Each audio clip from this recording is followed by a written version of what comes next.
Olá, me chamo Marta Jarandia, sou estudante de Direito e gravo conteúdos para estudar. No Spotify tem muito conteúdo meu gravado lá, mas agora migrei aqui para o YouTube. E se quiser estudar comigo, basta me seguir, dar um curtir e se inscrever no canal para receber notificações de novas publicações. Então chega de papo e partiu estudar. Olá pessoal, vamos continuar nossos estudos em processo penal. Nós estamos estudando os recursos penais, passamos por todos os recursos. Na verdade, agora a gente vai começar a estudar uma outra possibilidade aqui em processo penal, que é a ação de impugnação. Nós vamos ver os tipos de impugnação. E o que é ação de impugnação? O conceito a gente pode definir como instrumento de impugnação judicial pelo qual se dá origem a um novo processo, cuja finalidade é atacar ou interferir em determinado provimento jurisdicional. Então, a doutrina não entende a ação de impugnação como um recurso. Então, nos vídeos anteriores, nós esgotamos todos os tipos de recurso. Lembra? Apelação, rese, agravo em execução, embargos infringentes de nulidade, os recursos, especial extraordinário, enfim, carta testemunhável, todos eles. Correição parcial, enfim. Então, nós esgotamos os recursos. Para a doutrina, a ação de impugnação não é um recurso, tá? Então, é um instrumento de impugnação judicial pelo qual se dá origem a um novo processo. Então, é diferente do recurso que ainda faz parte daquele processo. E a finalidade da ação de impugnação, então, é atacar ou interferir em determinado provimento jurisdicional. E a primeira ação de impugnação que nós vamos ver é o HC, o habeas corpus. Habeas corpus, que traduzindo, seria tomai o corpo. E nós podemos definir como um conceito bem bonito, que meu professor deu em sala, eu achei chique, que o habeas corpus é o remédio, eu falei para pensar, habeas corpus é o remédio heróico de natureza constitucional que tem a finalidade de afastar ilegalidade ou abuso de poder que possa restringir o direito de ir e vir de qualquer pessoa. Então, a gente já tem aqui no conceito que ele deu pra gente, que é um remédio de natureza constitucional. Então, isso significa que está lá previsto na Constituição. Então, a previsão constitucional é no artigo 15, inciso 68. É uma cláusula pétrea, tá? No artigo 5º. Então, não se mexe nesse direito. E a previsão legal no Código de Processo Penal é o artigo 647 e seguintes, que vão tratar, então, do habeas corpus. Tá legal? E vamos às legitimidades. A legitimidade ativa, quem vai usar desse direito, é o impetrante, certo? Então, se impetra, não se interpõe como os recursos, mas se impetra o habeas corpus. E quem é que pode? Quem tem a legitimidade ativa?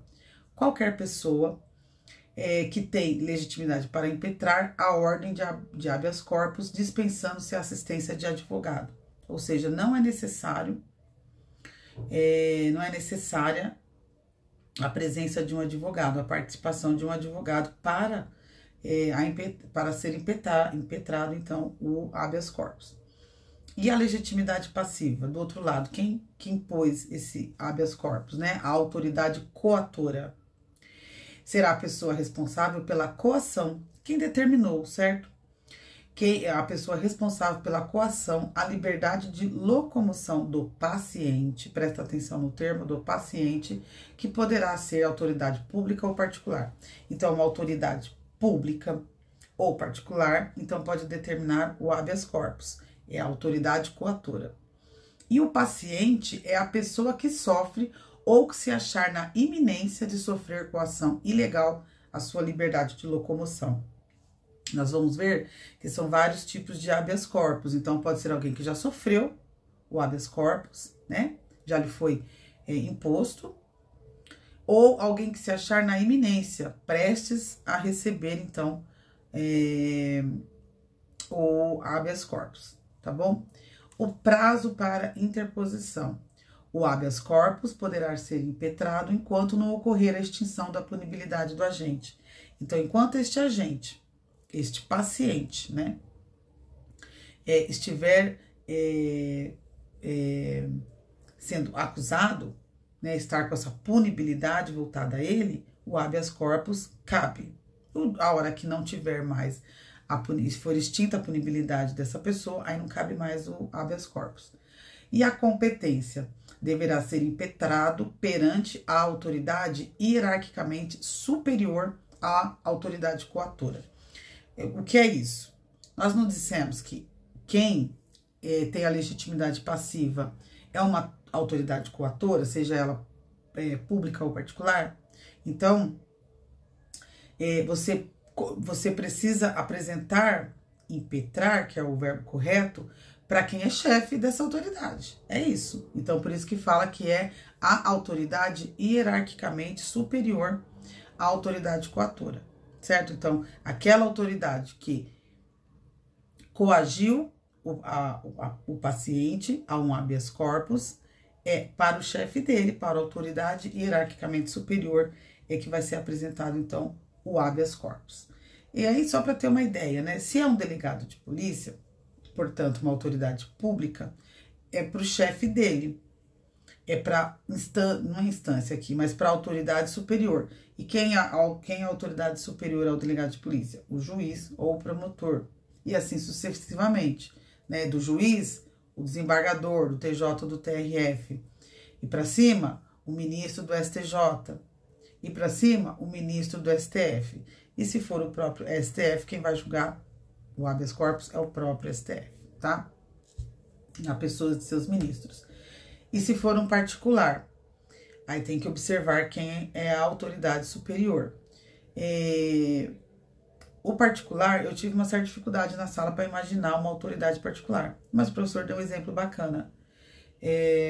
A gente acaba pensando mais numa autoridade pública, né? A gente pensa no delegado, no juiz, no ministro, né? Mas o particular, o exemplo que o professor deu em sala, é uma internação compulsória numa clínica de reabilitação. Então, a pessoa não quer ficar internada e ela é obrigada. Então, pode haver um HC. Então, essa autoridade seria, sei lá, o diretor da clínica. Mais ou menos isso, tá? Pra gente entender. Mas o mais comum é a autoridade coatora da administração pública. Perfeito? Ok, então vamos às espécies de habeas corpus. Então, já sabemos que o habeas corpus vai ser impetrado quando houver, então, essa coação. Então, ele é utilizado para afastar, e essa coação for considerada ilegal, né? Você considerar ilegal, então, você usa o habeas corpus, você impetra o habeas corpus para afastar essa ilegalidade ou esse abuso de poder dessa autoridade coatora que restringe, então, o direito de locomoção de qualquer pessoa. E aí, as espécies, por quê? Porque a pessoa pode estar, esse paciente, ele pode estar em momentos diferentes dessa liberdade de locomoção, né? Então, por isso que foi previsto vários tipos de habeas corpus. Então, nós temos aqui 4. O habeas corpus preventivo, o suspensivo, o liberatório ou o trancativo ou profilático. Vamos ver cada um deles. O preventivo, ele destina-se a combater uma ameaça. Então, vejam, uma ameaça. Então, a pessoa ainda não foi privada da sua liberdade de locomoção. Então, destina-se a combater uma ameaça à liberdade de locomoção, devendo o impetrante requerer a expedição de salvo-conduto. Então, o documento gerado pelo habeas corpus, em caso de uma ameaça, para combater uma ameaça, é o salvo-conduto. Tá bom? Então, o impetrante vai requerer esse salvo-conduto, que é para proteger essa pessoa, né, que está aí na iminência de perder a sua liberdade de locomoção, porque ela já conhece, ela já tem a informação de que ela vai receber essa coação. Um exemplo, Então, quando tem lá a CPI, lá no Congresso, né, uma comissão parlamentar de inquérito, e a pessoa vai ser testemunha. Então, eu, Marta, vou ser testemunha. Então, eu recebo lá a notificação de que eu vou ser testemunha numa CPI. E aí, eu não quero falar. Eu não quero falar. E eu quero ficar em silêncio. Não quero gerar provas contra mim nessa CPI, sei lá, um caso enrolado lá, com gente grandona, e eu não quero.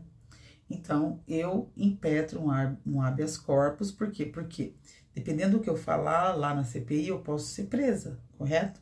Então, para combater esta ameaça, é uma possibilidade. Então, eu me previno. Por isso que é um HC, um habeas corpus preventivo. Eu estou prevenindo, estou presumindo, eu estou achando que vai dar ruim lá na CPI, dependendo do que eu falar. Então, eu já me preparo antes.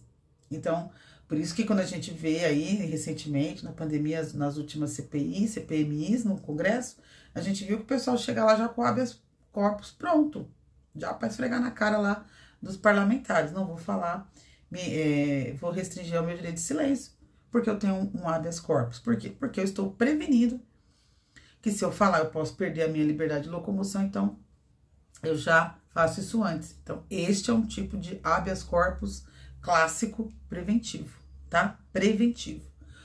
A segunda modalidade é o suspensivo. Aqui a pessoa ainda não foi, digamos, cerceada da sua liberdade de locomoção, mas já foi decretada. Porque fala assim, ó, destina-se a revogar um mandado de prisão já expedido. Então, o mandado de prisão já foi expedido. Eu ainda não fui presa, né? A autoridade não chegou aqui ainda. Então, o impetrante requer o quê? A expedição de contramandado de prisão. Sai um mandado de prisão pela autoridade policial e eu vou pedir um habeas corpus para a expedição de um contramandado de prisão para eu não ir presa. Então, este é um suspensivo, é para suspender aquela ordem de me privar da minha liberdade de locomoção. Então, viu a diferença? O suspensivo é para combater uma ameaça. O suspensivo não, perdão, o preventivo é uma prevenção, é para combater uma ameaça, o preventivo. O suspensivo, já foi decretada a minha perda, a perda do meu direito de locomoção. Então, aí é o habeas corpus suspensivo, ok? O terceiro é o liberatório. Veja, aqui o paciente já está preso, correto? Então, o habeas corpus liberatório destina-se a combater ilegalidade, né? Se entendeu que aquela coação foi ilegal, ou o abuso de poder já perpetrados com a privação de liberdade do paciente. Então, devendo o impetrante requerer a expedição de alvará de soltura. Então, observem, aqui a pessoa já está presa. A pessoa já está presa. Então, é para pedir a sua soltura. Então, aqui o documento é o quê? Um alvará de soltura. Então, lá no preventivo, prevendo o impetrante, então, requer a expedição do salvo-conduto. No suspensivo, em que eu ainda não perdi a minha liberdade de locomoção, mas já foi decretada, eu peço uma expedição de um contramandado de prisão. E se eu já estiver presa, aí eu peço o alvará de soltura. Deu para entender? Eu consegui. E, por fim, o quarto tipo de habeas corpus é o trancativo ou profilático. Esse destina-se a trancar uma investigação preliminar ou um processo judicial que está em andamento. Então, eu quero pôr o quê? Quero trancar aquele processo que está rolando, que está em andamento, ou a investigação, né? Antes da denúncia, certo? A investigação ou já o processo. Então, eu peço o trancativo, o habeas corpus trancativo ou profilático. Corretinho? Belezinha? Então, preventivo, peço a expedição de salvo-conduto porque eu tenho uma ameaça ao meu direito de locomoção, à minha liberdade de locomoção. O suspensivo, porque eu quero revogar a ordem que é para me privar do meu direito de locomoção. Então, eu peço, já existe um mandado de prisão, então eu peço a expedição de um contramandado de prisão. No liberatório, já perdi o meu direito, e aí eu peço um alvará de soltura. E no quarto, é além, o processo, ou a investigação ou o processo já está rolando. E aí eu peço, então, para trancar através do habeas corpus trancativo ou profilático. Preventivo, suspensivo, liberatório, trancativo ou profilático. Fechou? O que mais? E o cabimento. Quando cabe, então, habeas corpus, né? Nós vimos as espécies, agora vamos ver quando cabe. Primeiro, temos 7 situações aqui. Quando não houver justa causa, ou seja, essa perda de locomoção está se baseando em um fato atípico, ou seja, não tipificado pela legislação brasileira. Então, não aquele motivo que foi decretado a minha perda do direito de locomoção é algo que não é considerado um crime, então é um fato atípico, então não tem justa causa, então cabe a habeas corpus. Quando alguém estiver preso por mais tempo do que a lei determina. Então, por exemplo, a prisão temporária, ela tem 5 dias de duração, né? Há providências que a acusação pode alegar para que isso se transforme num outro tipo de prisão, mas o prazo máximo da temporária é 5 dias, né? Depois vira preventiva. Mas precisa de ter manifestação, deve ter uma motivação. Se não tiver, 5 dias, tem que liberar a pessoa. Se não liberar, cabe um habeas corpus, tá? Então, quando estiver preso por mais tempo do que a lei determina. O exemplo que eu dei é a temporária é 5 dias. Terceiro, quando quem ordenar a coação não tiver competência para fazê-lo. Então, a autoridade coatora que determinou essa coação, essa perda de liberdade, de locomoção, não é competência dela, né? Aí é uma questão, uma situação de incompetência, certo? Então, cabe habeas corpus, por exemplo, o crime é um crime federal, porque os crimes são divididos aí em suas competências. É um crime de competência federal e a autoridade que decreta a prisão é um juiz estadual. Conflito aí, então cabe habeas corpus. Quarto, quando houver cessado o motivo que autorizou a coação. Tudo é motivado, não prende ninguém aleatório, certo? Então, por exemplo, a pessoa vai presa para garantir a instrução processual, aquela prisão preventiva, porque acha que, enquanto estiver acontecendo a investigação, se aquela pessoa, o investigado, está solto, ele pode atrapalhar o processo, né, de investigação, então o prende. Mas aí já foram ouvidas todas as testemunhas, já foram apresentadas as provas, não faz mais sentido essa pessoa estar presa. Ela estava presa para não atrapalhar, por exemplo, para não coagir as testemunhas, então ela fica presa ali preventivamente. Acabou tudo que tinha que ser feito, ela tem que ser solta, porque a prisão era o quê? Havia um motivo daquela prisão. Então, quando cessar esse motivo que autorizou essa coação, tem que liberar a pessoa. Não liberou, cabe habeas corpus. O que mais? Quando não for alguém admitido a prestar fianças nos casos em que a lei autoriza. Então, por exemplo, cabia fiança para aquele tipo de crime, que a pessoa foi ali autuada, e o delegado não arbitra a fiança. Então, e prende a pessoa. Então, cabe habeas corpus. Tá legal? Sexto, quando o processo for manifestamente nulo. É nulo o processo. Habeas corpus. Vai prender o cara com um processo que é nulo. Habeas corpus. E, por fim, quando extinta a punibilidade. Então, por exemplo, encerra a pena, a punibilidade e a pessoa continua presa. Isso é muito, né, comum. Hoje acho que talvez menos, mas o presídio lotado lá com gente que já extinguiu a punibilidade. E aí, acho que quando os processos eram físicos, né, a coisa mais devagar, mais lenta, e aí até finalizar tudo ia deixando a pessoa presa. Então também, se extinta a punibilidade, cabe a impetração do habeas corpus. Perfeito? Então, estas são as primeiras informações do habeas corpus.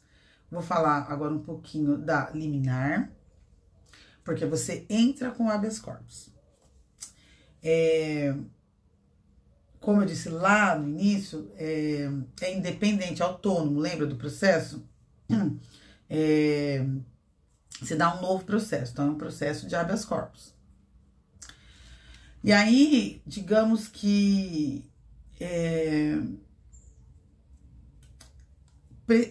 o julgamento desse habeas corpus leva em média 30 a 60 dias. Mas qual que é a ideia do habeas corpus? Não é liberar logo a pessoa dessa coação da sua liberdade de locomoção, mas para 30 a 60 dias o julgamento do mérito? Então, pede-se também a liminar. Lembra que a liminar é uma coisa feita no início do processo, antes de qualquer coisa. Então, a liminar, se estiverem presentes o fumus boni iuris. O que é o fumo boni iuris? A fumaça do bom direito, ou seja, se existe plausibilidade no pedido da liminar, ou seja, tudo indica que aquilo é certo, né? Então, o juiz fica sem muita dúvida. Então, se existe, precisa ter, né, a liminar, para pedir a liminar, precisa haver, então, essa clareza, essa quase certeza, que é a fumaça do bom direito, que é o fumus boni iuris, e do periculo in mora, é o perigo da demora de se decidir. Então, o juiz pode conceder a liminar da ordem de habeas corpus, se estiverem presentes os dois requisitos, o fumus boni iuris e o periculo in mora. Então, por quê? Porque não quer esperar esses 30, 60 dias até o julgamento do mérito do habeas corpus. Então, a liminar em habeas corpus é uma medida de caráter excepcional que pode ser concedida em casos de extrema urgência, nos quais a liberdade do indivíduo está em risco iminente. Ela é concedida antes do julgamento do mérito da questão e tem por objetivo garantir principalmente a efetividade do direito à liberdade. Então, nós temos como garantia o direito à liberdade e temos esse remédio que é o habeas corpus, segundo meu professor heróico, para resolver esse problema, tá? E aí, como demora um pouquinho para o julgamento do habeas corpus, também é possível pedido de uma liminar, desde que atendidos os requisitos do fumo boni iuris e do periculo in mora. O que mais, senhores? Então, como eu disse, o habeas corpus, então, ele é julgado em 30 e 60 dias, demora um pouquinho, né? Então, o advogado usa desse recurso da liminar, ele tenta, né? Mas se ele não conseguir, é isso, é 30 a 60 dias, e o pedido, então, segue para o tribunal. Você vê que é parecido com o recurso, mas a doutrina não entende mais como um recurso, tá? Então, por quê? Porque vai para o tribunal esse habeas corpus, e lá, dos 5 desembargadores, certo? 3 vão julgar o habeas corpus. E por fim, senhores, para a gente fechar o habeas corpus e passar para a próxima ação de impugnação, que é a revisão criminal, que eu já vou, né, dar um spoiler aqui, temos ainda a questão da admissibilidade do pedido de habeas corpus, né? Não cabe a impetração de habeas corpus durante o estado de sítio ou em caso de transgressões militares. Então, se no país for decretado estado de sítio, e aí você for preso, amiguinho, aí não adianta pedir habeas corpus, porque você vai ficar preso, porque em estado de sítio decretado no país, não cabe habeas corpus. Da mesma forma que não cabe habeas corpus em transgressões militares. Então, o que acontece lá na área militar, nas Forças Armadas, né, e em toda a polícia militar, não cabe habeas corpus. Então, sei lá, o soldado foi preso, como o meu cunhado há alguns anos, né? Não engraxava a bota direito, se não estivesse brilhando, e o sargento achava que não estava bem, que ele tinha sido preguiçoso, prendia ele no final de semana, porque ele não tinha deixado a bota brilhando. E aí ele não tinha como acionar um habeas corpus, mesmo com um filho pequeno em casa, ele não podia sair do quartel no final de semana, porque para as transgressões militares não cabe habeas corpus. Beleza, galera? Então era isso que a gente tinha para estudar. Não esquecer dos tipos de habeas corpus, tá? Preventivo, suspensivo, liberatório e trancativo ou profilático. Isso é uma coisa boa para cair na prova. Então, estudem aí o artigo 5º, inciso 68, e os artigos aí no CPP a partir do 647, tá bom? E bons estudos e boa prova!